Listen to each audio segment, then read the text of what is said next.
Let me just give you some news. Here's the news today, 1st of September for the Maryland World Class Consortia. A few things that have gone on recently and a few items coming up. First of all, some of you may know that we just did our first ever Maryland Lean Government Conference. Quite an effort, I must say, to put lean on the table and to bring this set of resources before the public sector, people in the public sector, who really have never in many cases heard of this at all. So the types of things that we take for granted, things like lean tools and methods that help to make processes of all types more efficient. You know, we've got some folks here in the state who are struggling mightily in order to continue to provide important services to folks in the state and to business. And they're working very hard. They're using all the tools that they know of, but they don't yet know about lean. And so this was an effort to bring this forward and to put this in front of them, get them oriented to these tools and methods. And we had about 118 people in the room and great cross-section, all the way from a few federal representatives to state agencies, about 11, I believe, counties represented, and a couple of cities as well. So we've made a good first start. And just let me underscore again why this is important. You know, Kelly and I are actually from the same neck of the woods. His office is in Michigan. That's where I grew up, in Dearborn, just in the shadow of Henry Ford's first plant that he started up. You know, I get a chance to go back there every once in a while. It's a difficult situation, you can imagine. The city of Detroit is now bulldozing entire neighborhoods, city blocks, because they're not sustainable. That's what budget cuts do. Now, I'll tell you something. Here in this state, here in Maryland, we have been spared. If you take a look around, it's not a perfectly pretty picture. We do have some weak spots in our economy. But compared to other states, folks, I think you have to agree, we're not that bad off. However, the other shoe is about to drop. Because if you notice in the headlines and on the news, there is a new atmosphere in Washington. We need to get our budget in line. We need to spend what we collect. We need to spend less. We need to collect less. So I think Washington folks are struggling right now to figure out how they do that. But the handwriting's on the wall, and federal expenditures are going down. Now, a couple of years ago, I heard folks at a few folks at our annual meeting that year in 2009 talk about the cornerstones of the Maryland economy, and they summed it up with this very brief statement. It's about feds, meds, beds, and eds. Okay? Biotech and pharmaceutical, that's important. That's a keystone of the industry, of the economy. Tourism is important in this state. It's America in miniature is this state that we live in. Education is important as well. Notice what we started with, though. Federal spending has really propped up this state's economy in a very major way. The handwriting is on the wall. We've been spared, we've been given a bit of a reprieve, but that wave is coming to Maryland. And it's going to flow downhill. If you think your county is struggling today, if you think the city has problems meeting their budget requirements today, it's only going to get worse. And how are we going to make ends meet? How are we going to make ends meet? For those of you who are on your lean journey and have been so for a few years, you know the answer. You know the answer. It's worked for you.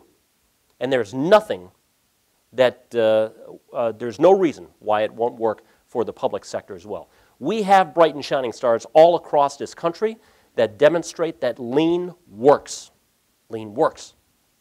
And we need to bring it here to this state. With the ones that have made it work, it's a combination of two things. It's leadership that it either has their back up against the wall or they're highly enlightened or both. That's the first element. And the other element is they get exposed to lean. Where those two things happen, magic happens. And so it's important that we get that into our leaders' hands. across the state in government.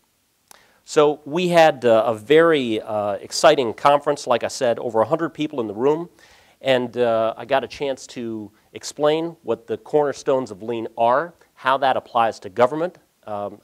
Behind me, following me, were several examples of what that looks like. Greg Strong came up from the Florida Department of Environmental Protection.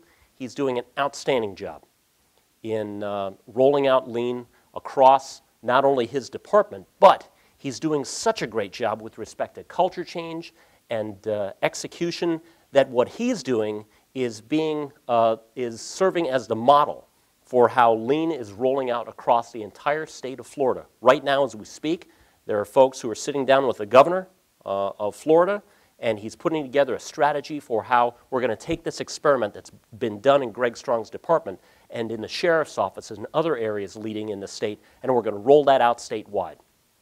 We also heard from Eric DeLong, who's the deputy city manager of the city of Grand Rapids, and he talked about how lean has now touched every aspect of what that city does, all the way from libraries to roads and bridges and just about any public service that you can think of.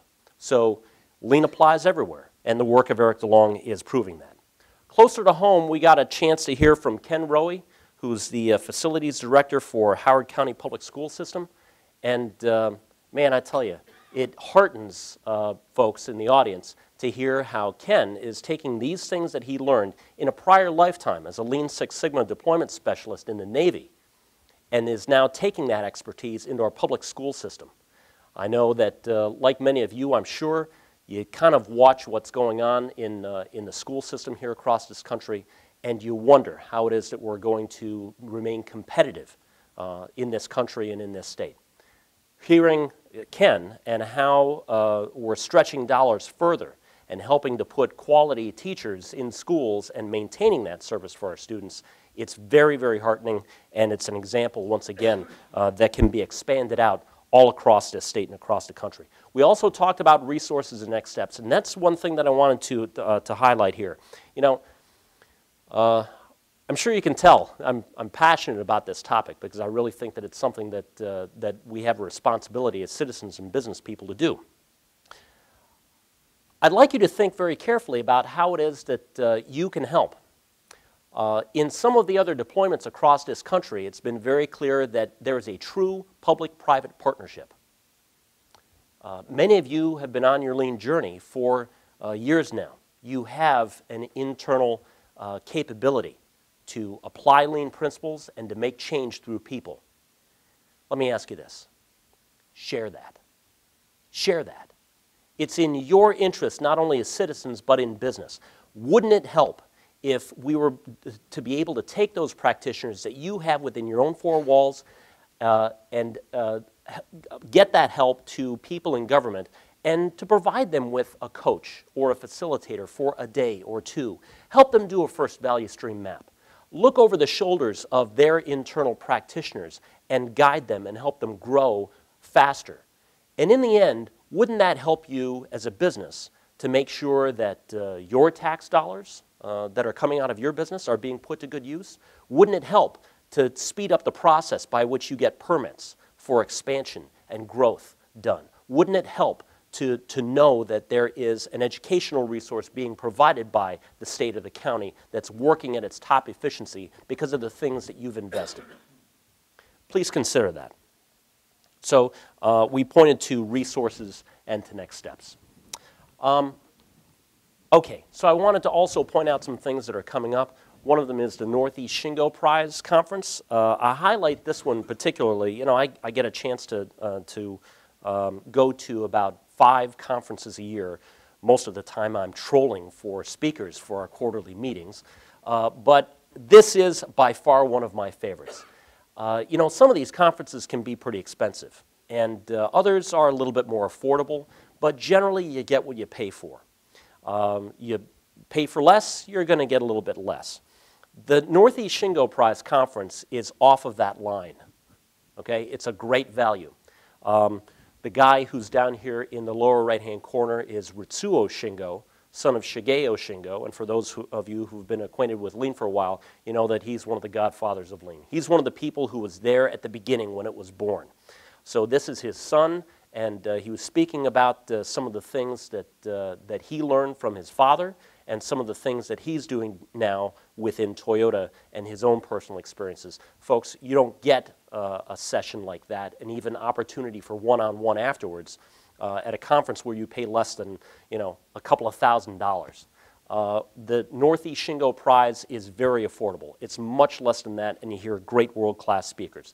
They have about, you know, 300-400, I think, Lean practitioners from up and down the Northeast. We're the lowest point, we're the lowest southernmost state in this range that goes from Maryland to Maine, and everybody from across that region comes together. You got a great opportunity to share ideas with other folks who are doing many of the same things that you do. And I love this thing up here on the upper right. There's this thing that they call the Community of Lean Lounge. And between sessions, while you're just kind of cooling out, maybe getting a sugar or caffeine fix, you go through here and you get a chance to see some displays that people put together about their companies and the things that they do, and especially what they're doing with Lean. So you can hear about this as somebody stands behind a podium and talks to you about the things that you do. Or you can alternatively, you know, back and forth between those sessions, also go out here and see things actually being done, see how it's converted to action, talk to people who are actually doing the work. It's a great conference. I hope you'll join me there October 5th and 6th. Coming up soon also is our annual meeting. This year we're going to hold this at the BWI Airport Marriott. It's going to be on Thursday, November 3rd, an evening gala affair. So we're going to have dinner together, and we're going to have graduation for some of our students and awards. I'll go back to that in just a moment. So we're going to open up registration. It's all queued up, ready to go. We'll open that up first thing tomorrow. And for the next few weeks, I encourage you, if you think you want to go to this, register early. We've got an early bird special going on. You can save a few bucks. Our keynote speaker this year, you know, most of the times we get somebody who's a marquee name in the world of Lean. We're crossing over a bit this year, and we're going to bring in a guy named Richard Sheridan, who's president of a company called Menlo Innovations. Now, I just want to take a few moments and just tell you something about Menlo. You know, my wife and I met in Boston during the dot-com boom, and I had a chance to go around and see a lot of software companies and especially startups. And you know what? They're all different and they're all the same. they're the same in the fact that you go in there and you know it's generally a bunch of 20-somethings. You know, they're sitting there in front of the computer with the multiple screens. It looks like it's Starship Enterprise. It's all dark. They got the earbuds in. They're listening to grunge music and they're coding away, right? And I tell you something. Menlo, look at this. Looks completely different. It's like a party in there. It's like a mosh pit. And the thing is, if you go in there and you just draw a circle, stand there, and watch for a while, you're going to see great Lean things going on. You're going to see collaboration without walls. You're going to see problem solving, mistake proofing on a small pitch basis. You're going to see two people sitting together with one computer, not one-to-one, two people with one computer talking to each other, cross-checking back and forth like they were the pilot and a co-pilot inside the cockpit of an airplane. You're going to see frequent checks back with the customer. Not, okay, sign the contract and we'll see you in 9 months. And you show them something that is beautiful and precisely wrong. That's not what we want. You know, these guys do it right. And they bring in the customer on a routine basis. And then they kind of sit behind the glass wall. And it's like an anthropology experiment. They watch, they listen, they learn. Everything that they do is Lean at its core. Richard is going to be speaking about something that is slightly off topic, one may believe, but it's about the business value of joy. Now, I heard him give this speech a while back, and I was completely blown away. I know you will too. Whether you're a Lean thinker who's years down the road or whether you're just starting out, I think both from a Lean deployment standpoint as well as from the standpoint of one of these pillars of Lean, respect for people, you're going to love hearing him. So please join us for the annual meeting. We're going to do our awards once again. So we've got Member Company of the Year, Lean Leader of the Year, Volunteer of the Year, and we're very excited to acknowledge and to help stimulate companies and individuals' ongoing lean journeys by recognizing not perfection, okay, because we're not there yet, nobody is, but the pursuit of perfection. Every year, we have companies and individuals who take major steps forward, who deserve that recognition. So we've got forms just outside the door. We've also got them online on our website. Please take a moment, bring one of those with you, download it from our website. Think about your company, and again, we're not recognizing perfection, we're recognizing major steps forward. And think about your people and the fact that, you know, over the last few years, it's been a real hard slog. And I'm sure that it's been difficult for people to keep their eye on the ball and stay energized in order to make major strides forward on your lean journey. They deserve recognition. They deserve a pat on the back. So please take the time to nominate some other folks in your company and help to not only give them that spur forward, but also to inspire others in the consortia. Think about that.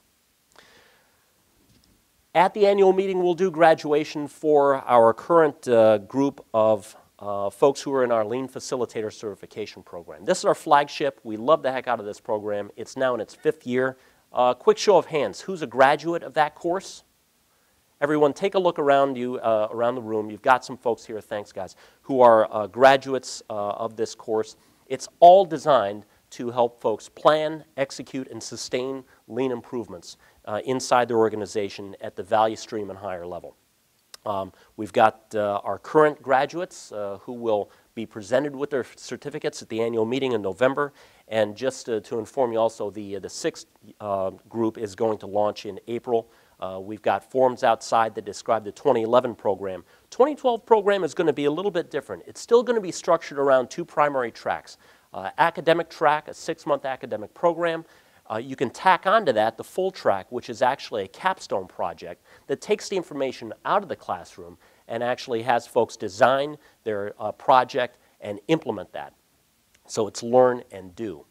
In addition to those tracks that we've had since the beginning of the program, we're going to add one more feature, which is linkage back in to the national lean certification. So if you haven't heard of this before, the same way that in the Six Sigma world there's green belts and black belts and master black belts, back in 2005 there was a certification system now designed around the lean body of knowledge to help standardize and professionalize the whole pursuit of perfection using lean tools and methods.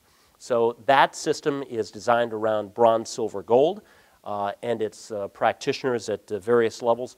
We're going to link this back. We're going to link our program back to the National Lean Certification. So in addition to the decision about full track or academic track, you can also tack on a test there at the end that once you pass will get you into the process to take your Maryland World-Class Consortia Lean Certification and actually now add your portfolio of projects that you've done, some of which in your capstone project you'll have completed, and now apply that to your national Lean Certification.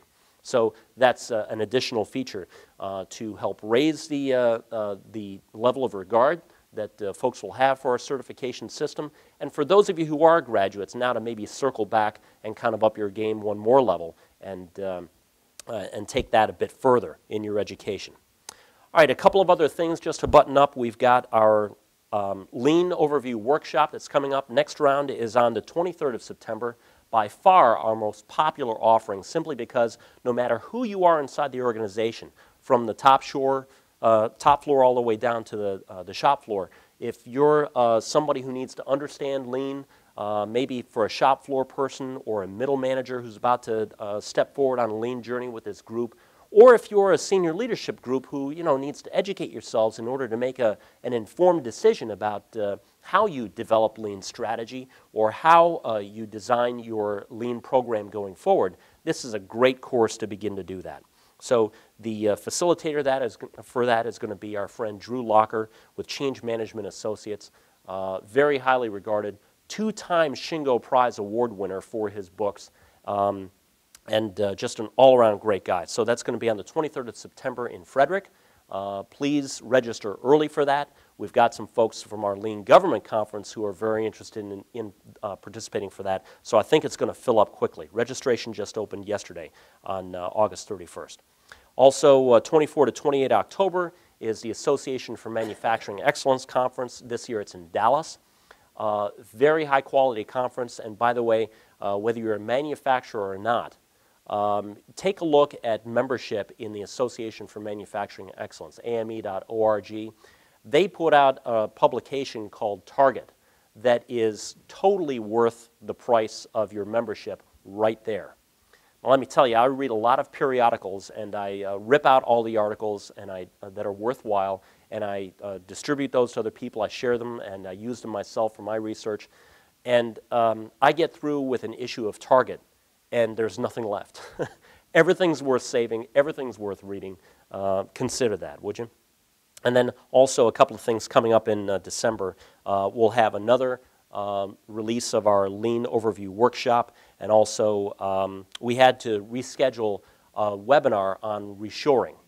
So we talked about some of the title changes that we're seeing within the federal government. Another title change, another sea change that we're seeing is this movement back, the bringing back of jobs from overseas back to the U.S.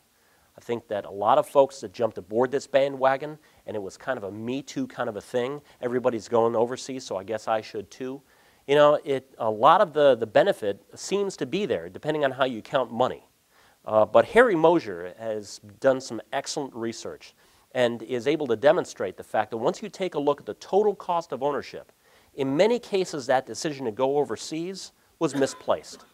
You could be making a lot more profit by keeping things here in the States, and especially as we talk now about risks to global supply chains with things like earthquakes and tsunamis and other things that go on, there's a great move afoot today to bring things back closer to home, to have shorter supply chains, and really to create different and new capabilities for a company that maybe you don't have when you have a supply chain that stretches by boat all the way to a far-flung country on the other side of the globe and back. Responsiveness to changes in customer demands, lower inventories. When you add these up in a different way, the math looks completely different. This Reshoring Initiative webinar, 1 hour, will give you an overview of some of the power that's there. We're very excited to have Harry. Folks, that's the end of our news for this session. I hope you found that informative, and I wanted to thank you also for attending today. A reminder, you've got your feedback forms. Please make sure to fill those out for both Kelly and for Stephen, and we'll collect those up before you leave. For those of you who are sticking around for lunch, it's right outside. It's ready to go. And for anybody that may have changed their minds and you think you want to stick around now, I think we've got a few extra spaces. Please see me, and we'll see if we can accommodate you. Again, our next meeting is going to be our annual coming up. Make sure you register. Folks, thanks again for coming out today. It was great to have you. See you next time.